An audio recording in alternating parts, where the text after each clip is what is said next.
नमस्कार, बहुत बहुत स्वागत आपका अनादि टीवी पर। मैं हूं आपके साथ पारुल। आज है महामुकाबला। जी हां, आज है वो रण जिसके लिए इतने दिनों से मशक्कत चल रही थी। तीसरे चरण का मतदान आज चल रहा है। लगातार अनादि टीवी पर आप बड़ी कवरेज देख रहे हैं, हर अपडेट हम आप तक पहुंचा रहे हैं और इसी बीच एक और बड़ी अपडेट से आपको रूबरू करा देते हैं। मत प्रतिशत सामने आ गए हैं। जी हाँ, 21%। 11 बजे तक अब तक मतदान हुआ है और उसके बाद खूबसूरत तस्वीरें लोकतंत्र की। जो देखिए, दूल्हा दुल्हन जो है मतदान करने पहुंचे हैं। लोकतंत्र के इस महा उत्सव में अपनी भी भागीदारी दर्ज कराने के लिए, मताधिकार का उपयोग करने के लिए दूल्हा दुल्हन ने शादी के बाद सीधा मतदान केंद्र पर जाकर अपना मताधिकार का उपयोग किया है, मतदान किया है।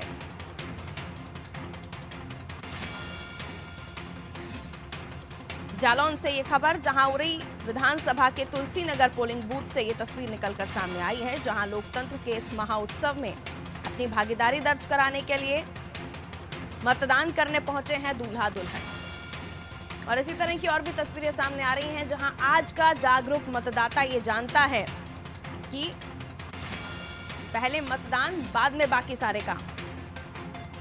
और जगह जगह से जो वोटिंग प्रतिशत सामने आया है उससे भी हम आपको रूबरू कराते चले। देखिए, यूपी में 21% मतदान अभी तक हुआ है, औरैया में 18% मतदान हुआ है, एटा में 24, इटावा में 19, फर्रुखाबाद में 19, फिरोजाबाद में 24, हमीरपुर में 23।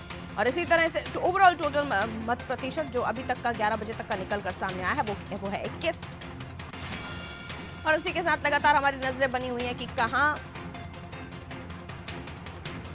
क्या अपडेट्स आ रहे हैं। देखिए, लगातार जो दिग्गज है, जो बिग पर्सनालिटीज हैं, उन्होंने अपना वोट कास्ट किया है, यानी अखिलेश यादव, शिवपाल यादव। और हम अगर बात करें कि शिवपाल यादव के साथ ही हम देखें अखिलेश यादव और उनके सामने बघेल साहब, जिन्होंने भी अपना वोट कास्ट कर दिया है। तमाम मुद्दे हैं यूपी में इस तीसरे चरण में, लेकिन इस तीसरे चरण में भी हम देख रहे हैं मुद्दे बदलते हुए नजर आ रहे हैं, जहां एक तरफ राष्ट्रवाद, आतंकवाद की तरफ इस इलेक्शन को लेकर जाने की कोशिश हुई। हालांकि अब हम चर्चा को आगाज दे रहे हैं। मेहमान हमारे साथ जो जुड़े हुए हैं उनसे आपका परिचय करा देती हूँ। मलिक जावेद अंसारी साहब, प्रवक्ता आप कांग्रेस के, हमारे साथ बने हुए हैं। मलिक जावेद अंसारी साहब, आपका बहुत बहुत स्वागत करती हूँ। कंचन द्विवेदी जी हमारे साथ जुड़ी हुई है, भारतीय जनता पार्टी से, प्रवक्ता है बीजेपी से। बहुत स्वागत कंचन जी, आपका भी। यश भारती जी हमारे साथ जुड़े हुए, यश भारती जी आपका भी बहुत बहुत स्वागत करती हूँ, सपा नेता हैं आप। सबसे पहले मैं कंचन जी आप ही से शुरुआत करूंगी। मुद्दे कई हैं, लेकिन खास तौर पर अखिलेश यादव के सामने जिन कैंडिडेट को आपने उतारा है, उतने दमदार वो कैंडिडेट हैं क्या कि अखिलेश यादव के सामने उस चुनौती को महसूस कर रहे हो? क्योंकि अखिलेश यादव तो जब उन्होंने नामांकन दाखिल किया था तभी से ही कह चुके थे कि साहब देख लीजिए, हम तो अब आए हैं और अब आएंगे जब हम लेकर जाएंगे विजय का अपना प्रमाण पत्र। कहिए। जी पारुल जी, पहले तो नमस्कार और सभी पैनलिस्ट को भी नमस्कार। बाकी रही बात आप जी, कहने की बात वही है ना कि आप जानती हैं कि अखिलेश जी में अभिमान बहुत है और वो अभिमान के परे होकर के बात करते हैं, तो उनका अभिमान है, सारी जनता जान रही है। बाकी वो ये नहीं जानते कि हमारे देश में जहां वो रहते हैं वहां उस देश में आतंकियों की कोई आवश्यकता नहीं है, कोई जरूरत नहीं है, ना ही आतंकियों की, ना ही आतंकियों के संबंधियों की। तो ये बात बहुत समझने की और गंभीरतापूर्ण बात है, गंभीरता से लेना चाहिए देश को। और बहुत हतप्रभ हूँ ये जब से खबर आई है ये देखते हुए कि मैं तो पहले यूं ही समझती थी, लेकिन जब से ये बात आई है तो मुझे समझ में आता है कि जो मुजफ्फर नगर कांड है, या फिर मैं कहूं कि जो भी दंगे होते हैं राम भक्तों को गोली से लेकर के, आज तक ये कॉन्टेक्ट होता कहां से था और इन दंगों के पीछे इतनी हिम्मत कहां से आती थी। तो अब मुझे समझ आता है, परसों से समझ आ रहा है कि हिम्मत आ कहां से रही थी। ये जो भी लोग हैं वो आतंक से जुड़े हुए लोग हैं और आतंकियों के संबंधी हैं। तो मैं कह सकती हूँ जो मोहम्मद सैफ के पिताजी हैं, अगर उनका संबंध आपसे है तो फिर आप भी कहीं ना कहीं इस पे लिप्त होते हैं। ये कोई साजिश नहीं है। और मैं पारुल जी से फिर से कहूंगी कि ये चुनाव से बहुत अलग हट करके बात है, इसमें चुनाव का कोई भी भागीदारी नहीं है और इसे चुनाव से जोड़ करके बिल्कुल भी देखने की आवश्यकता नहीं है, क्योंकि चुनाव अपने विकास के बल पर, अपने विकास की चीजों पर आगे चल रहा है और उसमें कोई बहुत दिन भी बाकी नहीं रह गए थे। ये परसों का ही फैसला, इसलिए चुनाव से बहुत अलग हट करके बात है, क्योंकि ये कोर्ट का फैसला है और कोर्ट का फैसला है, इसलिए इसमें कोई भी भेद भेदभाव नहीं माना जा सकता, ना हमारी तरफ से ना किसी और पार्टी की तरफ से। तो कोर्ट ने किया है तो बेशक बात है, और छोटी मोटी सजा नहीं मिली है उसे, सीधे हमारे कोर्ट ने फांसी की सजा दी है, तो इसका मतलब है कोई प्रूफ मिले होंगे, बेशक प्रूफ मिले होंगे, इसलिए उसको फांसी की सजा मिली। और उसके अब्बाजान आपके संबंधी हैं, तो मैं इससे कह सकती हूँ कि आपका संबंध भी कहीं ना कहीं इन सारी चीजों से, मैं पूरी सपा की लिस्ट देखूं तो मुख्तार अंसारी से लेकर के सारे लोग जो हैं वो सब भी इन्हीं सब चीजों से लिप्त रहते हैं। इसीलिए इन लोगों को गुंडागर्दी करने के लिए या फिर कहीं पर भी अराजकता फैलाने के लिए इतनी हिम्मत आ जाती है। आपको मालूम होगा पारुल जी, एक हमारे यहाँ उत्तर प्रदेश में केस हुआ था, जब पाकिस्तान से इंडिया हार गई थी, तो एक लड़का था, युवा था, उसका नाम था विनय प्रकाश। उसको मुसलमानों ने केवल इसलिए जला दिया था क्योंकि उसने पाकिस्तान जिंदाबाद का नारा नहीं लगाया, इसलिए मुसलमानों ने मिल करके उसे जिंदा जला दिया, केवल इसलिए कि नारा नहीं लगाया। लेकिन उसने, वो देशभक्त था, हिंदुस्तानी था सच्चा, इसलिए उसने नारा नहीं लगाया और मरना, मृत्यु स्वीकार कर लिया। लेकिन फिर भी ये लोग नहीं समझते हैं कि इस देश को आतंकी की कोई आवश्यकता नहीं है। यहाँ पर विकास चलेगा लेकिन आतंक नहीं चलेगा, यहाँ पर हर प्रकार से विकास का प्रयास चलेगा, लेकिन आपकी गुंडागर्दी और आतंक की यहाँ कोई जगह नहीं है। इसलिए मैं इसको बेशक कह सकती हूँ कि यहाँ पर भले ही अखिलेश जी अपनी डींगे हाँक रहे हो, लेकिन उन्हें अब यूपी स्वीकार नहीं करेगा। ठीक है, कैसी सीट पर बघेल साहब को आपने चुनौती देने के लिए उतारा है जहां से लगातार यादव परिवार जीतता आया है और लगातार उनका वोट बैंक भी मजबूत है?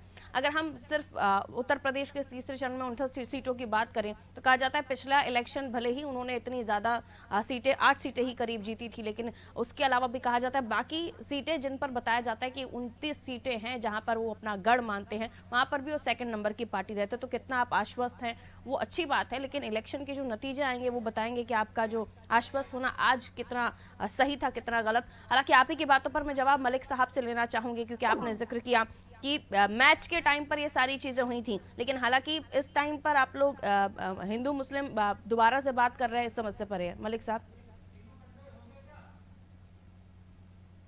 मलिक अंसारी जी, आवाज मिल रही है आपको मेरी? मलिक जी शायद कनेक्शन कट गया हमारा। मैं यश भारती जी आपके पास आते हुए, क्योंकि लगातार हम इस थर्ड फेज में बात कर रहे हैं कि यादव वोटर्स की बाहुलता, लेकिन ये भी कहा जा रहा है कि बाकी जगहों पर दलित वोटर्स भी हैं जो आपको परेशान कर सकते हैं। और इस इलेक्शन में इतने आश्वस्त थे आप, उसके बाद भी आप लोगों को ये बताना पड़ा कि परिवारवाद से हम परे हैं। अब इतने समय बाद डिंपल जी को हम बाहर देख रहे हैं। हालांकि ये भी कहा जा रहा है, जो विश्लेषण कर रहे हैं राजनीतिक पंडित, कि क्योंकि परिवारवाद दिखाना नहीं चाहते थे इसलिए डिंपल जी दिखाई भी नहीं दे रही थी। कहिए आपका जवाब इस पर। देखिए, परिवारवाद क्या होता है? जिनका परिवार होगा वो परिवार के साथ रहेंगे, परिवार के साथ चलेंगे। जिनका परिवार नहीं होगा वो परिवार छोड़ करके चले जाएंगे, झोला उठा के कहीं भी इधर से उधर घूमते रहेंगे। तो वो तो ये आरोप लगाएंगे ना, जिनको ना परिवार से मतलब हो ना किसी और चीज से मतलब हो। हमारी बहन भारतीय जनता पार्टी की अभी बड़ी बड़ी बातें आतंकवाद को लेके कर रही थी। मुझे तो अभी तक पुलवामा का दोषी कोई समझ में ही आ पा रहा कि इन्होंने किसको दोषी से ठहरा दिया, किसको सजा दिलवा दी। सरकार में राष्ट्र प्रेम दिखाते हैं ये चुनाव के समय में, और बाकी समय किसी को सजा नहीं दिला पाते हैं। टुकड़े टुकड़े गैंग करके ये दुनिया भर में बात करते रहे, लेकिन सजा किसी को दिला नहीं पाते हैं। पाकिस्तान को हर चुनावों में हर विषय पे ये लेके आ जाते हैं, लेकिन पाकिस्तानी किसी प्रेमी को गिरफ्तार नहीं कर पाते हैं। तो केवल ये हमारे देश में रहने वाले को ही दूसरे आतंकवादी साबित करने में लगे रहते हैं, जबकि जिसपे आतंकवाद के मुकदमे होते हैं उसको प्रत्याशी बनाते हैं। और हमारे देश मतलब आप कोर्ट के फैसले को नहीं मानते हैं, आप कोर्ट को नहीं मानते हैं, मन से माफ नहीं करना चाहते, आप संविधान का सम्मान नहीं करते हैं। ये बीजेपी ने फांसी नहीं दी है, कोर्ट ने दी है। मैंने आपके बीच में कोर्ट ने दी है फांसी, तो नहीं बोला आपने बीच में। बोल लीजिए अगर आपके पास कोई सबूत हो बोलने के लिए, अगर जवाब हो। मेरे पास है, मैं बोल रही हूँ, अगर आपको मेरे पास है, क्योंकि मैं केवल मैं आपको एक बात बता दूं, मैं देश की बेटी भी हूँ, मुझे आपसे जवाब चाहिए कि आपके संबंध ऐसे लोगों से क्यों है। समय खराब करना, सरकार में रहते हुए लोगों को वोट के अधिकार लेने की बातें मत करिए। ये बताइए कि का संबंध क्यों है। मैं आज ये सवाल आपसे बीजेपी के होने के नाते नहीं, ये देश की बेटी होने के नाते पूछ रहे हो। बताएं कि आपका इन लोगों से संबंध क्यों है, क्यों करते हैं आप लोग ऐसा काम, क्यों करते हैं? ठीक है, अब बताए ना, जवाब दीजिए ना। कंचन जी, जवाब लेने के लिए सुनना पड़ेगा ना, एक सेकंड बोल लेने दीजिए उन्हें। ठीक है, बोलिए। दीजिए ना जवाब दे। बोलने दीजिए दे रही है, कंचन वो जी, बोलने लगातार दीजिए। बोलती चली जा रही अरे बोलिए ना, हमें इसका जवाब दे दीजिए ना कि क्यों है आपके ऐसे लोगों से संबंध, और आप कोर्ट को क्यों इसमें वो घसीट अखिलेश रहे जी हैं से अपनी फोटोशॉप बता रहे हैं। वो कह रहे हैं जब एटा की तस्वीर योगी आदित्यनाथ जी डाल सकते हैं, वो जो जहां पर फोटो एडिट किया गया हो उसे भी वो फोटो एडिट बता रहे हैं। फिर उसका इस पर क्या जवाब रहेगा आपका? हम तो सब झूठ भी बोलते हैं, आप बता दीजिए ना कि है। कोर्ट का फैसला गलत कंचन जी को था। पूरा समय दे दीजिए, मुझे ठीक लगता है, है अब पूरी बात, बात अब रखने जवाब का देने दीजिए ना कंचन जी उन्हें। आप बिल्कुल नहीं, हावी हो जाएंगी, बात नहीं करने देंगी तो कैसे चलेगा? जवाब जवाब सुनने के लिए सुनना पड़ेगा ना। खराब कर रहे हैं। ठीक है, रुकिए रुकिए जरा, रुकिए रुकिए कंचन जी, रुकिए कंचन जी, रुकिए। मेरे को, मुझे अगले मेहमान की तरफ भी आगे बढ़ना होगा, जरा सा रुक जाइए। जाते हैं, झूठ भी बोलते हैं, पुलिसकर्मियों को भी गालियां देते हैं, आप नहीं बोल पा रहे हैं वो कुछ भी, क्यों नहीं बोल ठीक रहे है। हैं? इसका मतलब है कि ठीक है आप लिखते कंचन हैं। जी, कंचन जी प्लीज रट के आइए, भूल जाएंगे, इसलिए अब लगातार रुक जाइए बोल जरा सा। लग रहा है आप रट करके आए होंगे, मेरा ये दिन में कम से कम 5 घंटे का काम है। ये ठीक है, मेरा रुक दिन जाइए। में 5 घंटे का काम है। यश भारती जी, नहीं है ना ये। आप अपना अपनी ये बात चर्चा का रखिए। तरीका नहीं है कि दूसरे की बात नहीं आने देंगे। देशवासियों का तरीका है, और आतंक अगर आपके साथ है तो यही तरीका होगा। अभी तक आपने योगी सुना जी ही का और नहीं केशव था प्रसाद ना मौर्य जी का कि देख लीजिएगा, आप तरीके समझ में आ जाएगा। कंचन जी, इतना इतना आक्रोश क्यों है आपके अंदर? इतना आक्रोश क्यों है? आज तो इलेक्शन है, आज मतदाताओं से अपील कीजिए। इस तरह से टोका टोकी डिबेट्स में इससे अच्छा ये है कि आप मतदाताओं से अपील करें कि ज्यादा से ज्यादा घरों से निकलिए, क्योंकि जो मत प्रतिशत कम आ रहा है ना कंचन जी, आपके लिए टेंशन बढ़ाने वाला है। ये आपके लिए टेंशन बढ़ाने वाला है, क्योंकि ना तो जनता, ये मत प्रतिशत जो है ना, ये विश्लेषण कई तरह के निकल रहे हैं। रुक जाइए अब आप दोनों, जरा रुकिए जरा। यश भारती जी अपनी बात कंप्लीट कीजिए, उसके बाद मुझे अंसारी जी के पास जाना है। अभी जी बड़ा स्पष्ट दिख रहा है किस तरीके की घबराहट भारतीय जनता पार्टी के लोगों में है, भारतीय जनता पार्टी के नेताओं में है। हमारे राष्ट्रीय अध्यक्ष श्री अखिलेश देखिए फिर बोलने लगेंगे, घबराहट ही तो है। कंचन जी प्लीज, ये अच्छा डिबेट, अच्छी चर्चा करना चाहती हैं आप चाहती हैं, आप जरा ऑडियो डाउन कीजिए इनकी, जरा सुनना चाहिए पहले आप लोगों को, उसके बाद बोलना चाहिए। सवाल नहीं सुनिएगा, बात नहीं सुनिएगा, अपनी बात रखिएगा, कैसे चलेगा? कंचन जी, जनता आपकी आवाज सुने, आपकी बात सुने, उसके लिए आपको थोड़ा पेशेंस रखना पड़ेगा ना। हम वर्चुअली जुड़े हुए हैं और वर्चुअल माध्यम से इतना क्लैरिटी नहीं जा पाएगी आपकी आवाज की, तो जरा रुक जाइए, सामने वाला बात कर ले, फिर आपके पास मैं दोबारा आ जाऊंगी। थोड़ा सा धैर्य रखिए मैडम, थोड़ा सा धैर्य। ठीक है, यश भारती जी जल्दी से कंप्लीट कर लीजिए। बात कह रहा हूँ, ये घबराहट है भारतीय जनता पार्टी के नेताओं में। हमारे राष्ट्रीय अध्यक्ष श्री अखिलेश यादव पार्टी के लायक नहीं है जो आप कंचन जी बात आज कर रहे हैं, कसम अपनी खाकर बात निकली हैं कि वो किसी को बात नहीं करने देंगी आज। कंचन जी आज घर से कसम खाकर निकली हैं कि वो किसी से बात नहीं करने देंगी किसी को। ठीक है, मलिक साहब के पास जा रही हूँ। नहीं, रहने दीजिए, रहने दीजिए। आपस में आप लोग एक दूसरे से बात करें। मतदाता जो आपको सुन रहा है, जो वोटर सुन रहा है, उसे समझने ही ना दे तो कैसे चलेगा? जनता को सफाई दीजिए।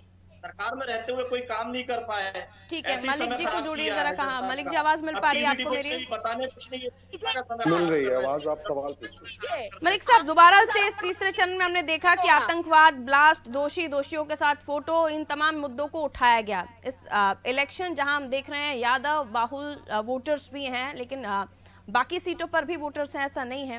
अब यहाँ क्योंकि दमदारी से सपा की पोजीशन अच्छी दिखाई दे रही है, जो विश्लेषण अब तक हो रहे हैं, लेकिन ऐसा नहीं है कि भारतीय जनता पार्टी ने भी जोर नहीं लगाया है। भारतीय जनता पार्टी भी पुरजोर जोर लगा रही है, लेकिन सवाल ये है कि अब क्योंकि यहाँ पर वोट जो है, जिसको लेकर कहा जा रहा है कि कास्ट फैक्टर भी मैटर करता है, जो पर्सनैलिटीज है वो भी मैटर करती हैं, यहाँ आपको दिक्कत हो रही है सर बहुत?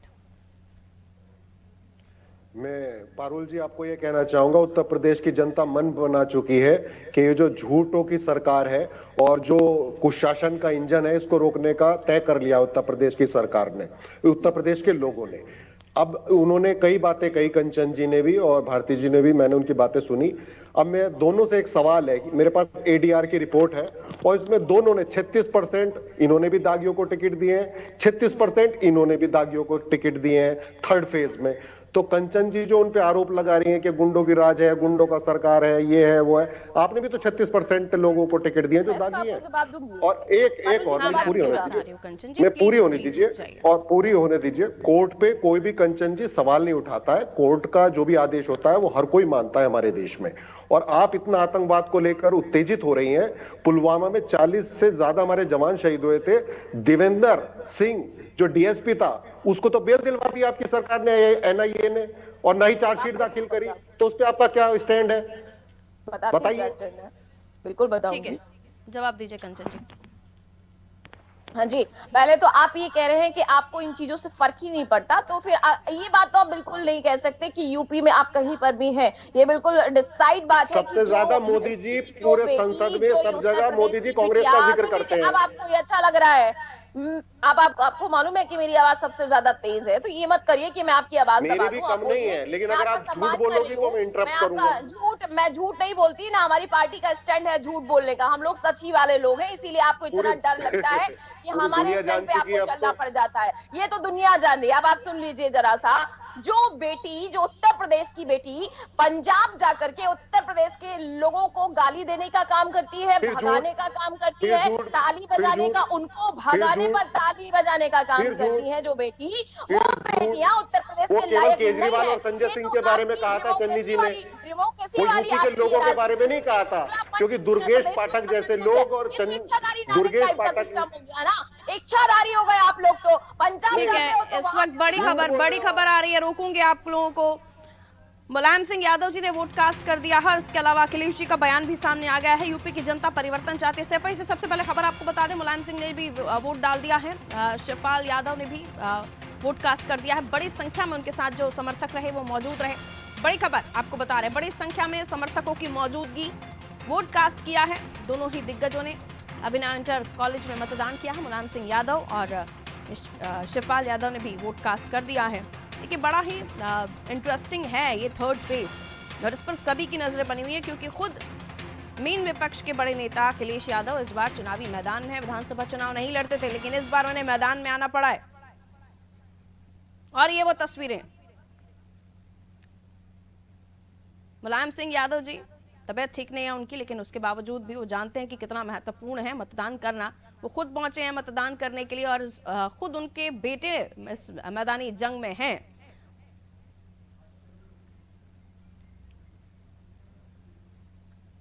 लगातार इस तरह की तस्वीरें जो आएंगी आप तक पहुंचाते रहेंगे। देखिए, अखिलेश जी ने भी वोट कास्ट कर दिया, शिवपाल जी ने भी वोट कास्ट कर दिया। मलिक जी अपनी बात, कंचन जी अपनी बात पूरी कर लीजिए। जी, ये कहने की बात है, अगर इनको याद दिला दिया जाए ना तो इन लोगों के लिए उंगलियों पर ये गुनाह इनके कम पड़ जाएंगे। कांग्रेस की बात कर रहे हैं, सबसे ज्यादा दंगे तो कांग्रेस के शासनकाल में हुए हैं। कोई भी इस बात को भूल नहीं सकता कि सिखों का इन्होंने कैसे नरसंहार करवाया है। मैं बता दूं आपको, अमर सिंह जब शासनकाल में थे 80 के दशक में, आई थिंक, उस समय जिस प्रकार से लोगों का नरसंहार हुआ था, उस दंगे में 5000 लोग मारे गए थे। और एक बात बता दें, वो कह रहे पुलवामा मामले में बीजेपी बैकफुट पर आ जाती है, बात नहीं कर पाती, क्योंकि अभी तक आप दोषियों को पकड़ नहीं पाए। मैं बड़े बड़े दंगों की बात कर रही हूँ, मैं वही बात कर रही हूँ। ऐसा नहीं है कि पुलवामा में जो भी दोषी है वो उनको सजा मिली हुई है। पुलवामा का कोई मैटर ही नहीं है। पुलवामा जो है ना, उसमें जो भी दोषी है उसको सजा मिली है, ऐसा नहीं। और जो लोग गुनहगार हैं, एनआईए ने तो उन्हें बरी करवा दिया। उनको मलिक उनको जी भी तो यही बोल रहे हैं ना कि इस मामले में एनआईए ने मेन दोषी को बरी करवा दिया। कोर्ट में पारुल जी, कोर्ट का फैसला होता है, और देश की एजेंसी में इतनी श्रद्धा रखना आवश्यक है, जो कि राहुल जी को भी नहीं है और हमारे अखिलेश जी को तो बिल्कुल भी नहीं है। राहुल जी तो इंस्ट्रूमेंट बता देते हैं। आप मलिक जी की आवाज क्यों नहीं मिल रही है, जरा चेक कीजिए। हाँ कंचन जी, आप पूरी कीजिए अपनी बात। मलिक जी को आवाज नहीं मिल रही है, आपने म्यूट कर रखा है क्या मलिक साहब? जरा चेक कीजिए आपके पास से। पंजाब में जब वो जीत जाते हैं, या फिर अगर कोर्ट के किसी भी फैसले से अगर उनको बरी हो जाते हैं वो, तो कोर्ट का फैसला अच्छा होता है। अगर वही राम मुद्दा आ जाता है और फैसला मिल जाता है तो इनकी कोर्ट बेकार हो जाते हैं। आपने चार्जशीट दाखिल नहीं करी, उसको बेल मिल गई है। टेनी के बेटे को बेल मिल गई है, आपके वकील ने पक्ष ही नहीं रखा है इलाहाबाद हाई कोर्ट में। सुप्रीम कोर्ट ने भी आपको फटकार लगाई है।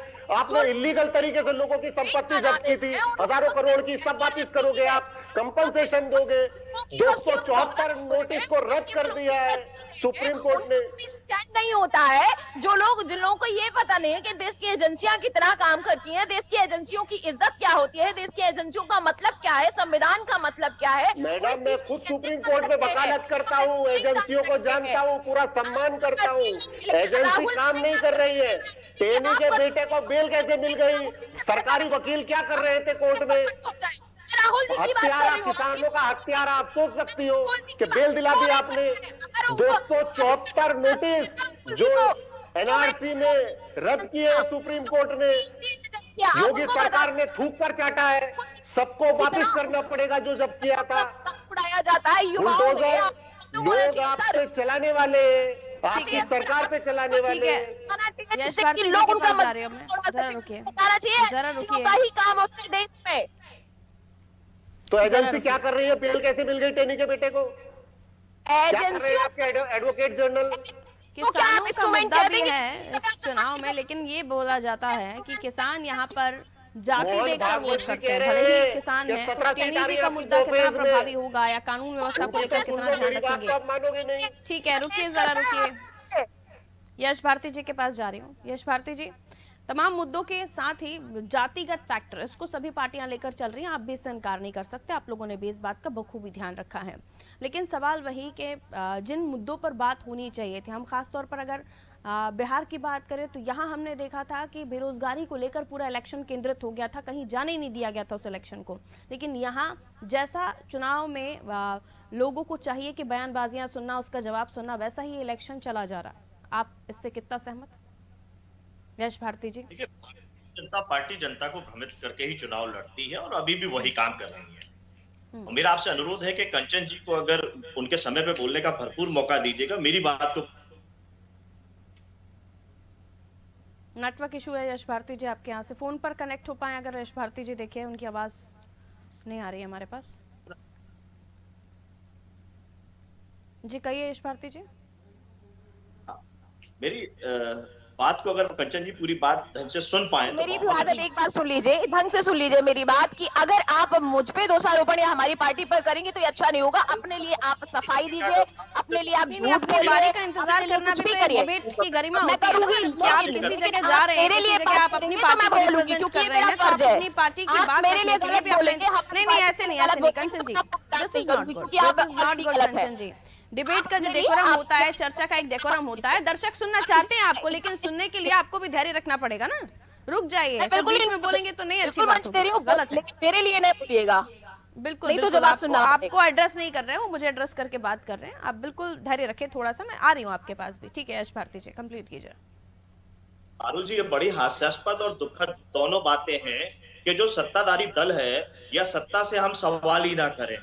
हम बात करें तो हम विपक्ष से बात करें, हम क्या कांग्रेस की बातें करेंगे, बसपा की बात करेंगे या किसी और दल की बात करेंगे? जो सत्ताधारी दल है, सवाल तो उसी से किया जाएगा, और सत्ताधारी दल ना हमारी बात सुनेगा और ना सही तरीके से जवाब देगा, जनता को करेगा। टीवी पे जो हमारी बातें आनी चाहिए, जो हम सही तरीके से रखें, सरकार अपनी बात बताए, सत्ताधारी दल अपनी बात बताए, तो उन चीजों के लिए उसने ना क्या आप अपनी बात क्यों नहीं कर रहे? यही तो मैं बात कर रही हूँ। कंचन जी, ये अच्छा तरीका नहीं है बिल्कुल भी। कंचन जी, आप हमारे साथ चर्चा में जुड़ी हैं, मैं बाकी मेहमानों के बिल्कुल इंसल्ट बर्दाश्त नहीं करूंगी। आप अपनी बारी पर बात कीजिए, बहुत अच्छा होगा, प्लीज आई रिक्वेस्ट। यश भारती जी ये बोल रही थी, भारतीय जनता पार्टी की जो प्रवक्ता बैठी हैं, उन्होंने कहा कि हमारी पार्टी सच्ची है, भारतीय जनता पार्टी सच्ची पार्टी है।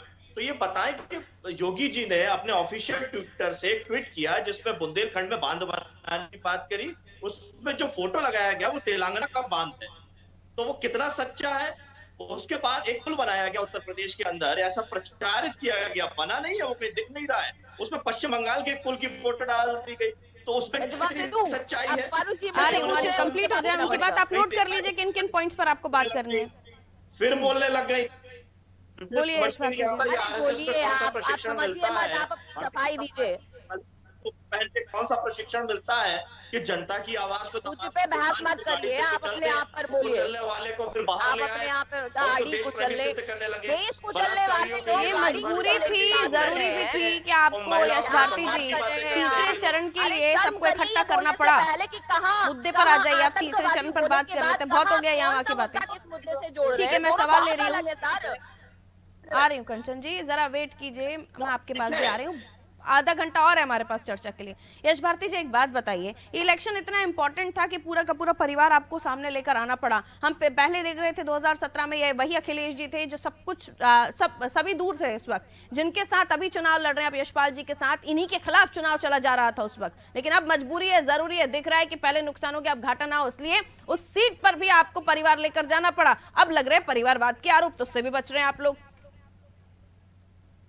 पारुल जी, ये हम लोग के लिए बड़ा मुसीबत वाला काम है कि हमारी पार्टी के नेता सब एक साथ चुनाव प्रचार करें, एक साथ आ जाएं, तो हम पे आरोप लगते हैं, एक साथ प्रचार ना करें तो हम पे आरोप लगते हैं। आप ही बताइए ऐसे में क्या करना चाहिए कि पूरी पार्टी के नेता एक साथ प्रचार करें, तो ये क्या कोई बुरी बात है? जनता के बीच में जा रहे हैं, जनता से आशीर्वाद मांग रहे हैं, वोट मांग रहे हैं, लोकतंत्र में सबको अधिकार है।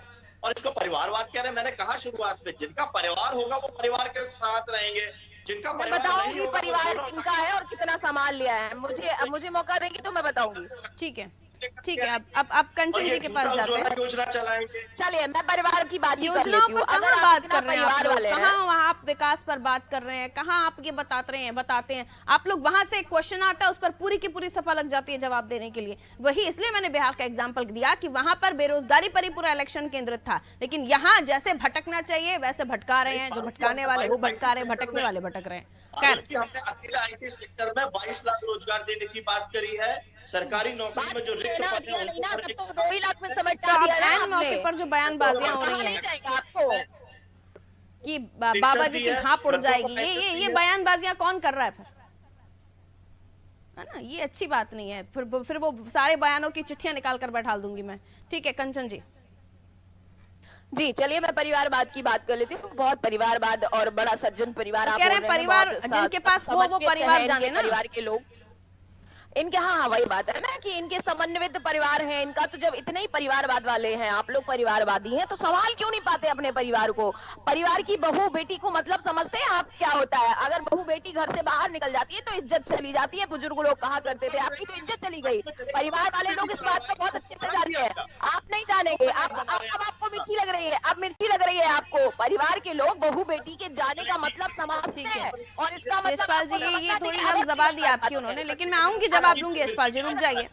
अगर आप परिवारवादी हैं तो इसका मतलब आपको समझ में आना चाहिए कि आपकी जो बहू है वो हमारे साथ में है, हमारे पार्टी में है, तो परिवार का साथ भी रहा। दूसरी बात सुनिए, अब आप की मिर्ची लग रही है पर मुझे कोई दिक्कत नहीं, आप बोलते रहिए, मैं भी साथ में बोल रही हूँ। दूसरी बात आप कह रहे हैं फोटो लगा दी, तो जब योजना शुरू होती है ना। यशपाल जी आपके बारे में मैंने उनको रोका था, लगेगा आपकी बारी में यशपाल जी रोका था मैंने उनको। तो कोई गुनाह नहीं हो गया, क्योंकि हमें जनता को बताना है कि आपका बाद इस तरीके से बनेगा। आप लोग के पास भाई कोई मुद्दा नहीं बचा है ना, तो आप क्या करोगे? यही कहोगे कि ये फोटो यहाँ से लगा दी, वो फोटो वहां से लगा दी, क्योंकि वो आपने नहीं किया, हम वो कर रहे हैं तो आपको नहीं तो वो फोटो गलत थी या सही थी, ये थोड़ी सी क्लैरिटी कर दीजिए।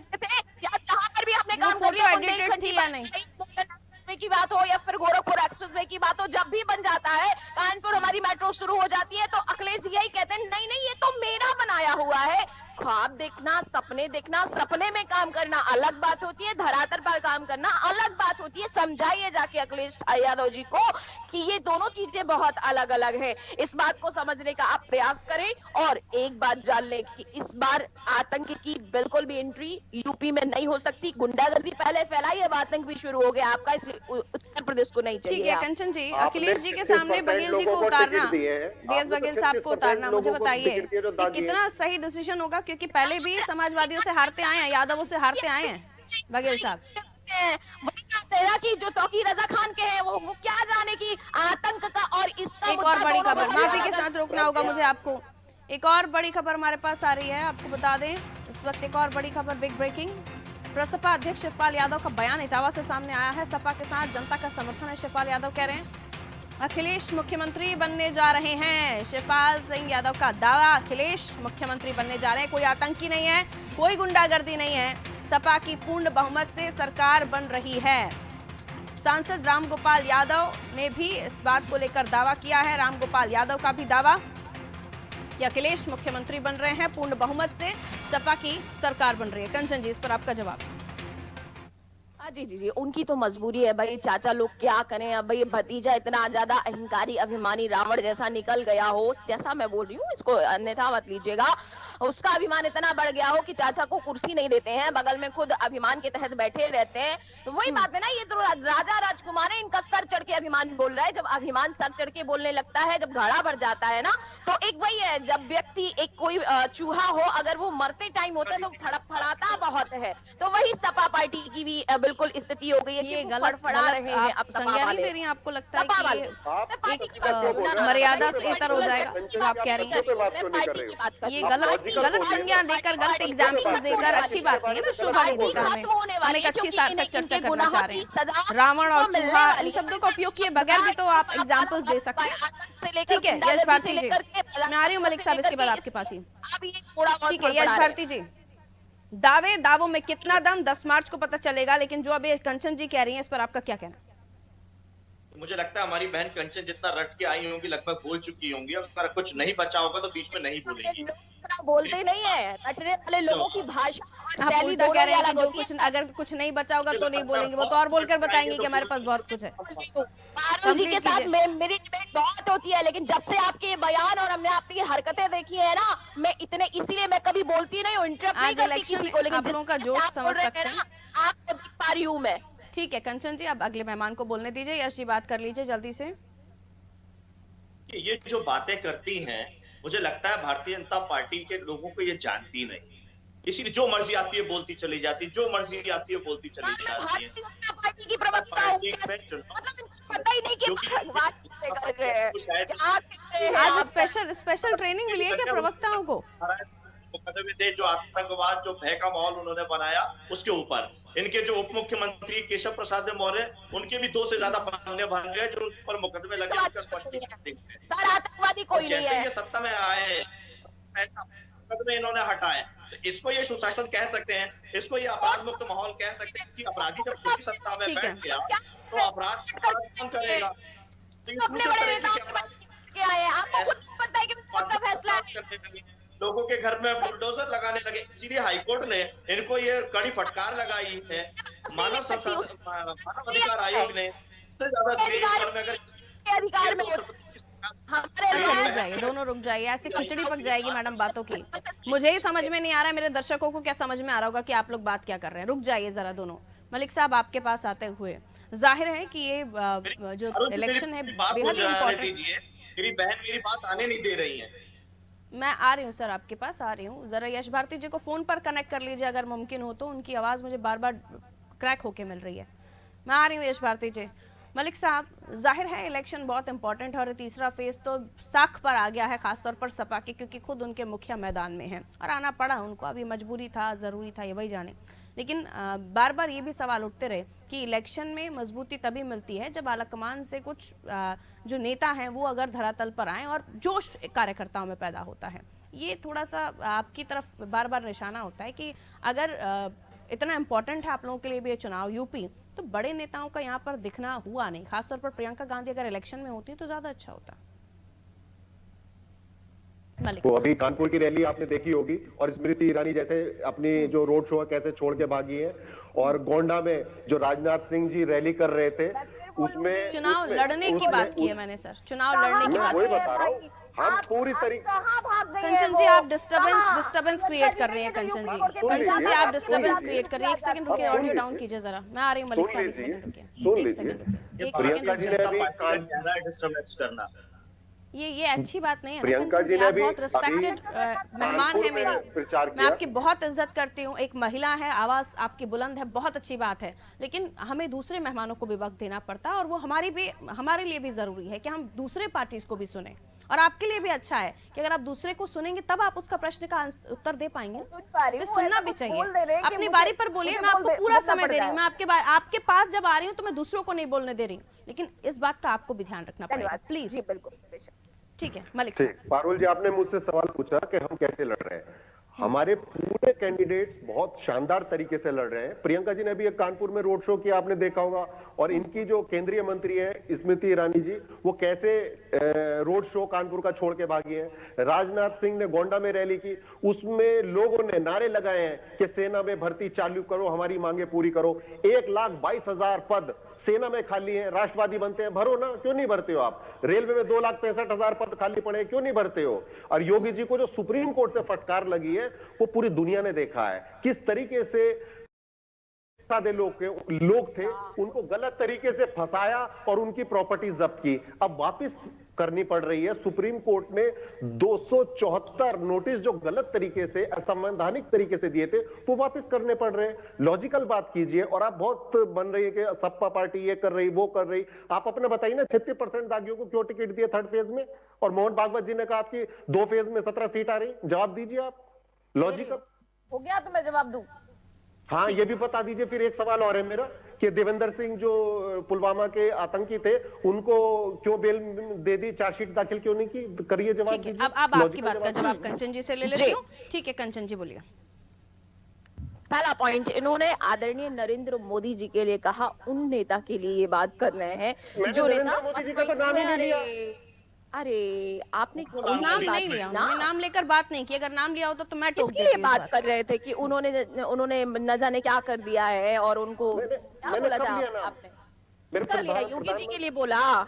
नहीं, वापस आपके पास आ जाऊंगी मलिक साहब, वापस आपके पास आ जाऊंगी। एक सेकंड, मैं समझ नहीं पाऊंगी फिर वो क्या बोल रही है।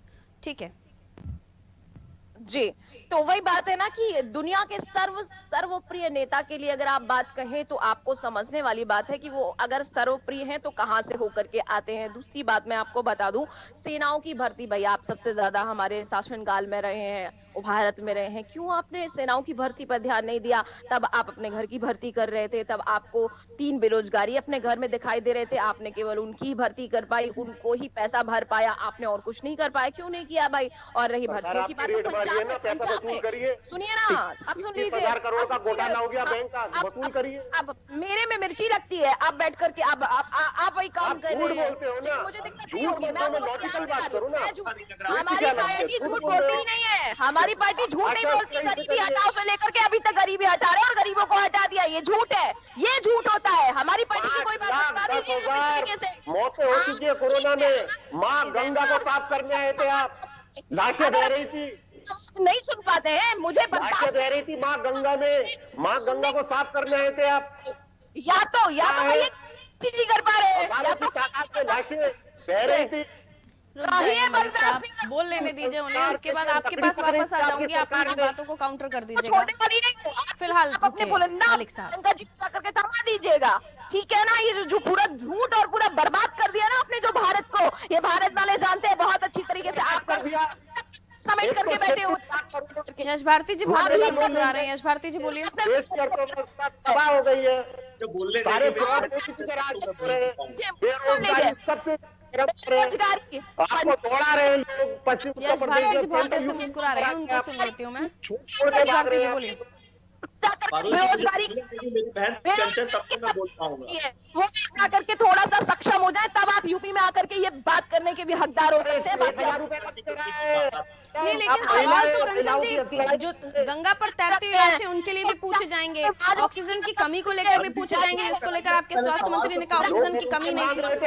सवाल तो नौकरियां जो खाली पड़ी हुए हैं पद, उसको भी लेकर पूछे जाएंगे। तो सवालों से भाग नहीं सकते आप लोग, जवाब तो देना पड़ेगा। आप कांग्रेसियों को कह सकते हैं कि आपके बोलने पर किसी को मिर्ची लग रही है, मिर्ची किसी को नहीं लग रही है। विपक्ष बैठा हुआ है, विपक्ष का हक है कि वो सत्ता पक्ष से सवाल करे, और आप सत्ता पक्ष की प्रवक्ता है तो सवाल तो आप इसे पूछे जाएंगे। इसलिए पूछ रहे हैं कि बताइए स्वास्थ्य व्यवस्थाओं का क्या हुआ, कोरोना काल में जो परिस्थितियां हुई उसकी जवाबदेही कौन लेता है? मैं बताइए। जवाब दे रही हूँ, लेकिन ये बात उनको मैं पूरी पार्टी के लिए कह रही हूँ कि उनको ये हक कहाँ से मिल रहा है। जनता के लोग जान रहे हैं कि जब आप पंजाब में बैठ करके वहां की सिस्टम को नहीं संभाल पा रहे हैं, तो यूपी में आप क्या करेंगे? आप नहीं कर सकते ना। और अगर सिस्टम भी संभाल नहीं पाया, मौर्य साहब 10 को और ले गए। मैं कहती हूँ कि आपको लेकर के आऊंगी, सिस्टम तो आपका भी बिगड़ा हुआ है। जरूरी नहीं ना, मैं बेटी भी हूँ ना। पहले वहां करके दिखा दीजिए, पंजाब सही करके दिखा दीजिए, आप महाराष्ट्र में भी आदि सरकार में दिखा दीजिए सही करके सारा सिस्टम। ठीक है कंचन जी, समस्याएं आपकी पार्टी में भी हैं, यूपी आपसे नहीं संभला। मौर्य साहब एंड इलेक्शन टाइम पर चले गए, उसके बाद आप लोग रहे। बेरोजगारी से लेके पेट्रोल से लेकर जाते हैं, गाय का गोबर तक खरीदा जा रहा है, आप तो गाय को मार रही हो। अरे आपको मालूम है वहां पर 1,30,000 लोगों की जमीन बेनामा नहीं हो रही है, वो गिरवी रख दी गई है। वहां पर पूरा का पूरा जमीन दिक्कत में आ रही है। यहाँ पर की क्वालिटी है, जो उनसे सवाल पूछो जहाँ पर उन्हें बच के निकलना है, वो बहुत अच्छे से बच कर निकल जाएंगे। यश भारती जी का आवाज दे दीजिए सर, उन पर थोड़ा बोलिए यश भारती जी, मैं आपको सुन रही हूँ, बोलिए। समय फिर लिमिटेड है हमारे पास। हाँ जी बोलिए। ईरानी जी रोड छोड़ के भाग रही है। रुकिए, अभी रुकिए सर, बारी बारी से आ रही हूँ। क्या है, आप लोग सब साथ में बोलने लगते हैं ना, तो फिर मुझे स्विच करना पड़ता है। साथ में मत बोलिए, क्योंकि काम करने वाले लोग हैं और जो काम करने वाले होते हैं वो भागते नहीं है।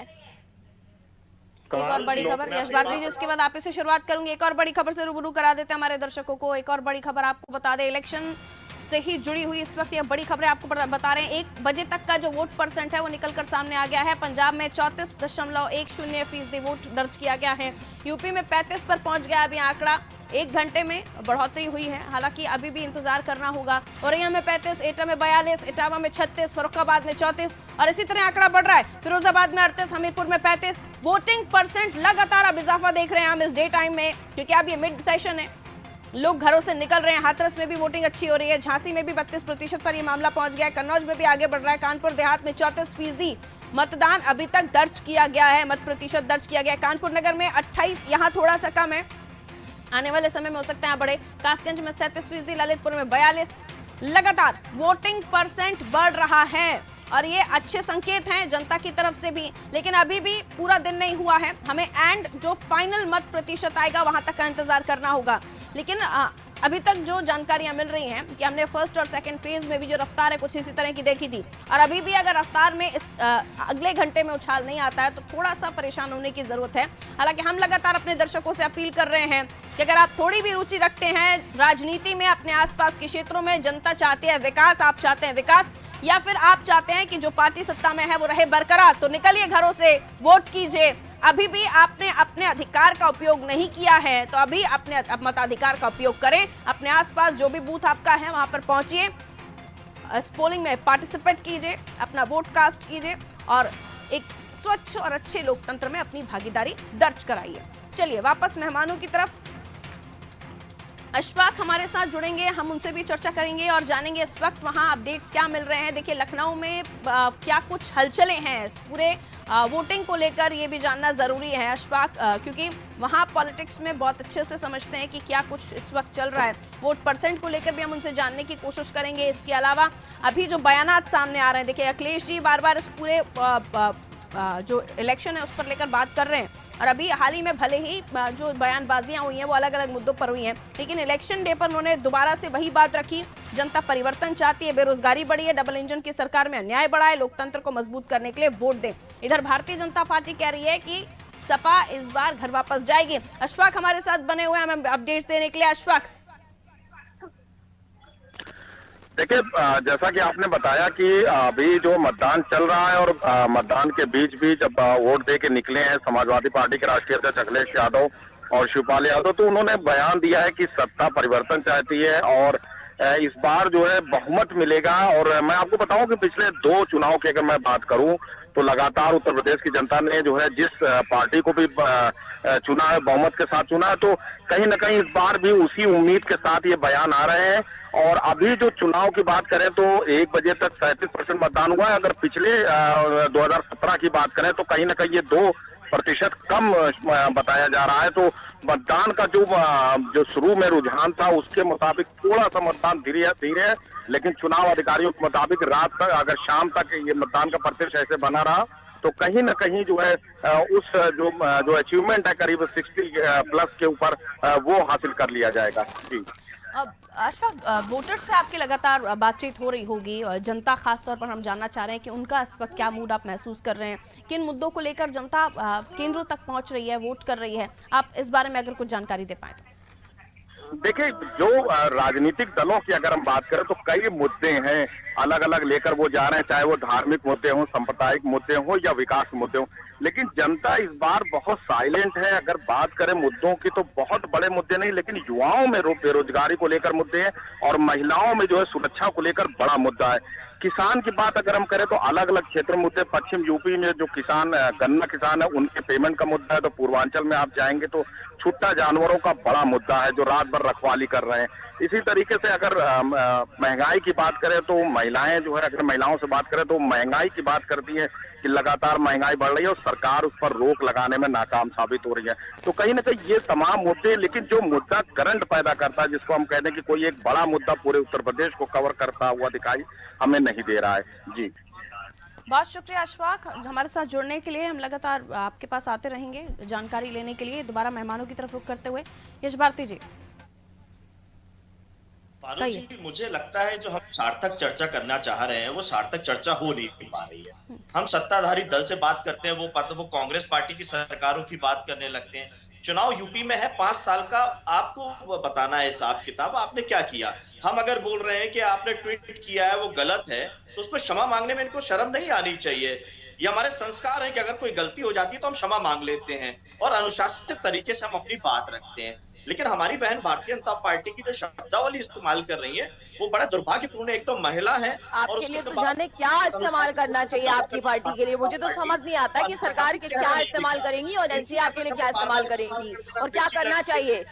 मिर्ची लगती कहाँ है, ये मिर्ची लगती कहाँ है? ये जो अपने संस्कार का पुटारा है ना, अखिलेश जी को जाके समझ जाएगा। भाई हम तो सवाल पूछ ही रहे हैं कि आप जवाब दें। उनके भरोसे ना रहिए, समझ नहीं आता कि इतना ज्यादा ये आतंकियों के भरोसे क्यों है, उसके भरोसे क्यों रहते हैं, ये मुख्यमंत्री के भरोसे क्यों रहते हैं। मुझे समझ नहीं आ रहा कि वो बातें क्यों थे कि ईश्वर हो रहे हैं ना, वो होंगे तो वो हार जाएंगे। देखिए बहुत कम समय है मेरे पास, मैं चाहती हूँ हमारे मेहमान एक अच्छी टिप्पणी अपनी तरफ से और एक एक बारी बारी से कर लें। छोटी छोटी टिप्पणियां मैं लेना चाह रही हूँ। यश भारती जी आपसे शुरुआत करते हैं, कंचन जी आपके पास, फिर मलिक साहब आपके पास। हाँ कह लीजिए। पारुल जी, मुझे ऐसा लगता है मेरी बहन जो है वो भारतीय आप पर्सनली एड्रेस करना छोड़िए ना यश भारती जी, पर्सनली एड्रेस करना छोड़िए, मुद्दों पर बात कीजिए। आईटी सेल को कर रहा हूँ, वो स्पष्टीकरण दे दीजिएगा कि आईटी सेल में ऐसा नहीं होता। 99 साल की लीज एक भारतीय जनता पार्टी के प्रवक्ता ही नहीं देश को बताया कि देश को आजादी जो मिली वो 99 साल की मिली। ये भारतीय जनता पार्टी का महंगाई, कानून व्यवस्था, विकास, इसको लेकर जनता जा रही है वोट करने के लिए, वोट कास्ट करने के लिए। कई लोग हैं साइलेंट हैं यश भारती जी। अब सुनिए, आप उधर उधर मत छोड़िए, आप उनको आप सवाल सुनिए। यश भारती जी, वोटर्स जो है जा रहा है विकास को लेकर जा रहा है, कानून व्यवस्था को लेकर जा रहा है, बेटी सुरक्षा को लेकर जा रहा है, तो वोटर अपना मन बना चुका है कि उसे किसको वोट करना है। साइलेंट है वोटर। अब ऐसे में वो किसको वोट करने जा रहा है, लेकिन हम सभी आश्वस्त हैं, सभी कह रहे हैं हमारी अपनी सरकार बनेगी बहुमत के साथ। अखिलेश जी भी कह रहे हैं, शिवपाल जी भी कह रहे हैं, कहिए। पारुल जी, मुझसे सवाल किया आपने? हाँ हाँ आप ही से पूछूंगी सर। यशपाल जी कह रहे हैं और अखिलेश जी कह रहे हैं सरकार बना रहे, कैसे? 2012 से लेकर 17 तक के काम किए हैं और 17 से लेकर 22 तक जो भारतीय जनता पार्टी ने काम किया वो केवल 2 तरीके का काम किया है। एक तो जगह का नाम बदलना, जिस तरीके से भारतीय जनता पार्टी ने 1980 में अपने दल का नाम बदला, योगी आदित्यनाथ जी ने अपना नाम बदला, इनके भारतीय जनता पार्टी के प्रदेश अध्यक्ष जिनका नाम कांग्रेस सिंह हुआ करता था उन्होंने अपना नाम स्वतंत्र देव सिंह रखा, शहरों के नाम बदले, योजनाओं के नाम बदले, पूर्वांचल एक्सप्रेस का नाम समाजवादी पूर्वांचल होता था उन्होंने समाजवादी नाम हटा दिया। तो 5 साल केवल इन्होंने यही काम किया, जनता देख रही है। लेकिन दोबारा ये राम मंदिर का मुद्दा, 22 से 27 तक काशी विश्वनाथ कॉरिडोर लेकर आ रहे हैं, बुंदेलखंड की लिंक परियोजना लेकर आ रहे हैं, इन पर भी तो बात कर रहे हैं ना वो। मैं पारुल जी सुन नहीं पाया, दोबारा करेंगे सवाल? तमाम मुद्दों पर बात कर रहे हैं सर, राम मंदिर पर बात कर रहे हैं, वो काशी विश्वनाथ कॉरिडोर को भी मुद्दा बनाकर लेकर आ रहे हैं, बुंदेलखंड लिंक परियोजना को लेकर, केन बेतवा लिंक परियोजना को लेकर, जिससे न केवल मध्य प्रदेश यूपी भी फायदेमंद रहेगा। तो इन मुद्दों को भी तो लेकर बात कर ही रहे हैं ना भारतीय जनता पार्टी। बात करते हैं जिन्होंने चंदे में घोटाला किया हो, जमीन में घोटाला करके रखा हो और सुप्रीम कोर्ट ने फैसला सुनाया है उसको ये कह रहे हैं कि हमने कर दिया। भाई अब अगर ये सुप्रीम कोर्ट के जज हो गए हैं तो फिर तो बात ही खत्म हो गई। तो फिर ये उस बात को भी माने, कोर्ट जो आदेश देते हैं या कोर्ट का जो वर्डिक्ट होता है उसको आप लोग सुनते ही नहीं, मानते ही नहीं। ठीक है, अब मलिक साहब के पास जाऊंगी, फिर दोनों की बातों पर हम कंचन जी से जवाब ले लेंगे। मलिक साहब आपके पास आते हुए कहिए सर, क्या कहना चाह रहे हैं? मैं ये कहना चाहूंगा कि हम 1 घंटे से बोल रहे हैं लेकिन सार्थक बात नहीं हुई, इस बात का मुझे दुख है। मैं अग्री कर रही हूँ इस बात को। और दूसरी चीज ये है कि मुद्दों से बात होनी चाहिए। कंचन जी बीजेपी से है तो मुद्दों पे बात होनी चाहिए, शोर मचाने से कुछ नहीं होता। उत्तर प्रदेश की जनता जान चुकी है, भांप चुकी है और उत्तर प्रदेश की जनता मन बना चुकी है कि कुशासन का अंत करेंगे, झूठ का अंत करेंगे, अहंकार का अंत करेंगे। कंचन जी आपके पास आ रही हूँ, मलिक जी बात पूरी कर ले अपनी। हाँ, झूठ का अंत होगा, और किसानों के हथियारों का सरकार जाने वाली है और अच्छे दिन, जो रियल अच्छे दिन है वो आएंगे उत्तर प्रदेश के लिए। रोजगार, जो युवा रोजगार की तरफ आंख लगा के देख रहा है वो कांग्रेस की तरफ देख रहा है, क्योंकि जो सरकारी 20 लाख रोजगार सृजन हम लोग करेंगे और सरकार भी हम बनाएंगे और भाजपा का अंत तय है। सर और ये एक मेरा सवाल मलिक बयान नहीं है। साहब, पिछला जो 2017 का इलेक्शन था उसमें वोट परसेंट कांग्रेस का था, क्या था आप जानते हैं, देश जानता है, और आप एकदम से ऐसी उन्नति करेंगे, आप ऐसी छलांग मारेंगे कि सब कुछ उल्टा हो जाएगा, ये कैसे साहब? जब भाजपा की 50 सीट हो सकती है और 325 आ सकती है, तो हमारी अगर 7 सीट थी तो हमारी 202 क्यों नहीं आ सकती है, 203 क्यों नहीं आ सकती है? आ सकती है ना, जनता डिसाइड, हम डिसाइड नहीं करेंगे, भाजपा वाले डिसाइड नहीं करेंगे, समाजवादी पार्टी वाले डिसाइड नहीं करेंगे, उत्तर प्रदेश के लोग अपना भविष्य डिसाइड करेंगे। ठीक है कंचन जी, ये भविष्य इनका डिसाइड करेंगे। और जरा ये बात बताने की कृपा करेंगे कि जनता किस पर डिसाइड करेगी। इनका ये जो पॉइंट है कि इनके अच्छे रियल वाले दिन, तो अच्छे रियल वाले दिन उन्हीं को कहते हैं क्या सर आप, जो गरीबी हटाओ से लेकर के अभी तक गरीबी हटाते रहे, उन्हीं को कहते हैं क्या? जो आदर्श घोटाले, जो देखिए मैं आपके बारे में, मलिक साहब मेरे पास समय कम है, बोल लेने दीजिए उन्हें, 30 सेकंड दोबारा दे दूंगी मैं आपको, रुक जाइए जरा सा, कंप्लीट कीजिए। मैं जाऊंगी जहाँ पे मुझे क्रोध आता है और आप फिर बोल नहीं पाएंगे, तो मुझे मुद्दे पर आप बात कर ले लीजिए। बहुत मुद्दे पर बात करते हैं, तो चलिए मुद्दे पर दिखा देते हैं आपको बात करके। कंचन जी सुनिए आप अच्छे से, रियल अच्छे दिन सुनिए। रियल अच्छे दिन इनके क्या होते हैं? ये वही रियल अच्छे दिन है जहां पर ये गरीबी हटाने का बात करते हैं, इनकी 3 पीढ़ियां आकर के, और रियल अच्छे दिन नहीं ला पाते हैं। दूसरी बात, ये सैनिकों के तक घर खा जाने वाले लोग हैं, ये रियल अच्छे दिन की बात करते हैं। तीसरी बात मैं करूं, इतने दिन तक लेकर के अभी तक ये पंजाब और अपनी जहां पे शासन है, ऐसा तो है नहीं कि कहीं शासन में नहीं है, वहां पर अच्छे दिन नहीं ला पाए, वहां के लोग खत्म हो रहे हैं, वहां पर लोग कितने तबाह हैं, इनको ये रियल अच्छे दिन यूपी में ही दिखाई दे रहे हैं। रियल अच्छे दिन उनको कहते हैं कि यहाँ पर आकर के आप लड़कियों के सामने हंगामा करते हैं, और वहां पर जब लड़कियां मर रही होती हैं पंजाब में, तो आपको वो रियल अच्छे दिन उनको याद दिलाने की कोई आवश्यकता नहीं होती, इनके रियल अच्छे दिन है। दूसरी बात मैं आपको बता दूं, ये सभा के प्रवक्ता कह रहे थे नाम बदलने का काम किया, ये टीपू सुल्तान के बारे में बात कर रहे थे क्या? आप नहीं कर रहे होंगे? एक बड़ी खबर कंचन जी, माफी के साथ आपको रोकूंगी, कानपुर से खबर है इस वक्त, आपको बता दें बड़ी खबर, आर्यनगर में मुस्लिम महिलाओं ने हंगामा कर दिया है। वोट देने के लिए हिजाब उतार कर आने को कहा गया उनको। ये देखिए हिजाब मुद्दा लगातार हम देख रहे हैं उत्तर प्रदेश की सियासत में आ गया। कर्नाटक के बाद वोट देने आई मुस्लिम महिलाओं में नाराजगी दिखी, उनको हिजाब उतार कर वोट करने के लिए कहा गया। बड़ी खबर कानपुर से आपको बता रहे हैं, आर्यनगर में मुस्लिम महिलाओं का रोष, यहाँ पर उनका आक्रोश, हिजाब उतार कर उन्हें वोट करने के लिए कहा गया। सीधा जवाब इस पर कंचन जी आपसे। कंचन जी, अभी कोई डिसीजन नहीं हुआ हिजाब को लेकर, कोई मैटर नहीं है, लेकिन उसके बावजूद भी हिजाब उतार कर जाइए अगर वोट करना है तो।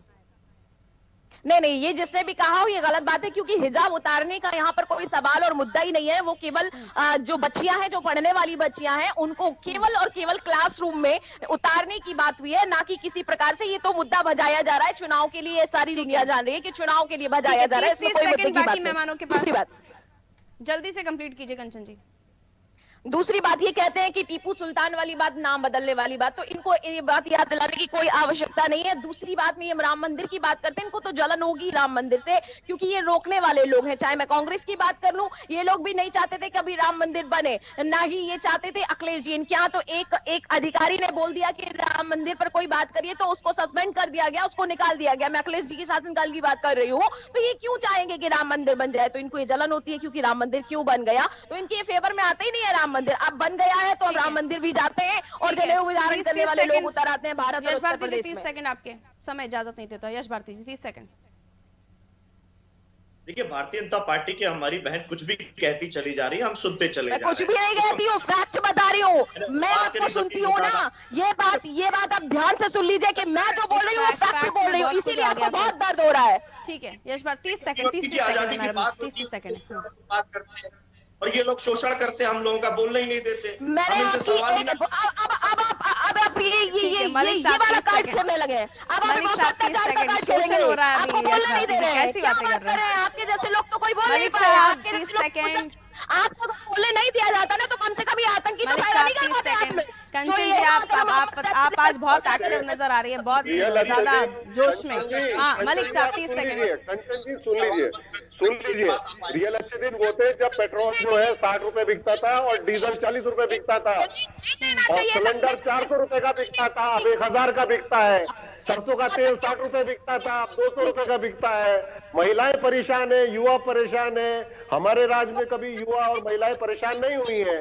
बहुत बहुत शुक्रिया आप सभी का हमारे साथ चर्चा में जुड़ने के लिए। तो करहल से अखिलेश है मैदान में और शिवपाल की बेहद साख दाव पर तमाम सपाई जुटे हुए हैं कि किस तरह से सिलेक्शन को निकाला जाए, क्योंकि चुनौतियां तो हैं दोनों ही दलों के लिए, न केवल भारतीय जनता पार्टी बल्कि कांग्रेस भी। क्या इतिहास दोहराएगी भारतीय जनता पार्टी, या हम यूं कहें कि इस इतिहास को खत्म करेगी, किंवदंती को खत्म करेगी कि एक बार यूपी में सरकार है तो दूसरी बार वो पार्टी रिपीट नहीं होती है। तमाम चीजें हैं, तमाम बातें हैं सिलेक्शन में, लेकिन सबसे बड़ी बात कि कहां तक अब पहुंचेगा वोट परसेंट, क्योंकि अभी भी हम ये देख रहे हैं कि मतदाता वोट डालने नहीं जा रहे हैं। 34% तक ही महज यूपी का वोट परसेंट अभी तक निकलकर सामने आया है। अगर अभी भी आप घरों से नहीं निकले हैं, मत डालने नहीं पहुंचे, तो प्लीज निकलिए, यह आपका अधिकार है। आप चुनते हैं और उसके बाद आप उनसे हिसाब भी लेते हैं कि आखिर उन्होंने आपके लिए काम क्या किया। लेकिन अगर हम फिर से वही बात कह दें कि अगर आप थोड़ी सी भी रुचि रखते हैं राजनीति में, आपके आसपास के क्षेत्रों में, चाहते हैं कि जो सत्ताधारी पार्टी है उनको बदलना है, या चाहते हैं विकास चाहिए, या जो किसी और पार्टी को मौका देना चाहते हैं, किसी भी चीज में अगर आप रुचि रखते हैं तो घरों से निकलिए, अपने मताधिकार का उपयोग कीजिए, अपने पास का जो भी पोलिंग बूथ हो जहां पर आपका वोट कास्ट होना है वहां पर पहुंचिए, वोट कीजिए। इस लोकतंत्र के पर्व में अपनी भागीदारी दर्ज कराइए। दीजिए इजाजत, रखिए अपना ख्याल, नमस्कार।